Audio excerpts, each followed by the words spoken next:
আপনারা দয়া করে সবাই, বিশেষ করে যুবাদের বলছি, আপনাদের বাড়িতে যারা বয়স্ক আর আপনার মা বাবারা যারা আছেন ওদের বলে রাখুন, সেন্ট্রাল গভর্নমেন্টের পক্ষ থেকে একটা national cyber crime reporting portal করা হয়েছে, আর 1930 একটা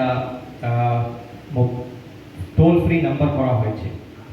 আপনাদের যে কোনো সাইবার ক্রাইম হলে, ফোন হারিয়ে যাওয়া, ফোন চুরি হওয়া, আর ধরুন কোনো মহিলা বা মেয়েকে নিয়ে কোনো অবসিন পোস্ট করা, এই ব্যাপারগুলো থাকলে আপনারা এই সাইবার ক্রাইম রিপোর্টিং পোর্টালে গিয়ে আপনারা রিপোর্ট করতে পারেন। বিশেষ করে আমরা প্রত্যেকটা থানাতে আমাদের একটা সাইবার হেল্প ডেস্ক করেছি। মাননীয় মুখ্যমন্ত্রী পরশুদিন ওটাকে ইনঅগারেট করেছে। তো যে কোনো প্রবলেম থাকলে এইবার আমরা প্রত্যেকটা থানার সাইবার ডেস্ক যেটা আছে ওটার জন্য একটা আলাদা করে নাম্বার দেব।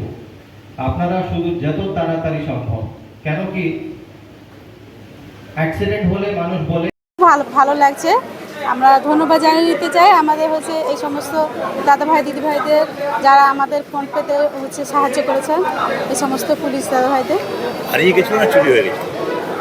এটা চুরি হয়ে গেছিলো সম্ভবত। ওটা হাটে গিয়েছিল, ওখানে যে একটা রামচাঁদপুর গ্রামে হাটে গিয়েছিল, তো ওখানে একটা মোটরসাইকেলের ওপরে রয়ে গিয়েছে, ওখান থেকে চুরি হয়ে গেছে। আমার নাম কৃষ্ণা মাহাতো। 320 মোবাইল যেগুলো হারিয়েছে মানুষ, ওটাকে আজ ফেরত দিচ্ছি। তো আমাদের এসওজি টিম আর থানা থেকে যে টিমগুলো আছে ওইগুলো সব সিনিয়র অফিসারদের সুপারভিশনে এগুলোকে ইনভেস্টিগেট করে আর ফোনগুলো উদ্ধার করেছে। তো এইগুলো আমরা আজকে ডিস্ট্রিবিউট করেছি। আবার হারিয়ে যাওয়ার অনেক রকম আছে, কিছু কিছু আছে যেগুলো আমরা ইনভেস্টিগেশনের মধ্যে ওদেরকে ইনভেস্টিগেট করে ধরছি, আর মানে আমাদের যে লিগ্যাল প্রসেস আছে ওটা ফলো করে ওদের এগেনস্ট অ্যাকশন নিচ্ছি। যে national cyber crime reporting portal আছে এনসিপিআর, ওটা আর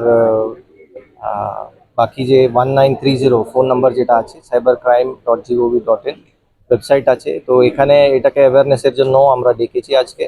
তো আপনারা জানেন যে সাইবার হেল্প ডেস্ক প্রত্যেকটা থানাতে করা হয়েছে। তো আমরা আপনাদের মাধ্যমে সবাইকে আপিল করতে চাই যে যদি কোনো সাইবার ক্রাইম বা কোনো ফোন হারিয়ে যাওয়ার বা ডিজিটাল অ্যারেস্ট এরকম কিছু থাকলে আপনারা সাইবার ক্রাইম আমাদের সাইবার হেল্প ডেস্ক যে প্রত্যেকটি থানাতে আছে ওখানে গিয়ে অভিযোগ জানাবেন। কি বলবেন?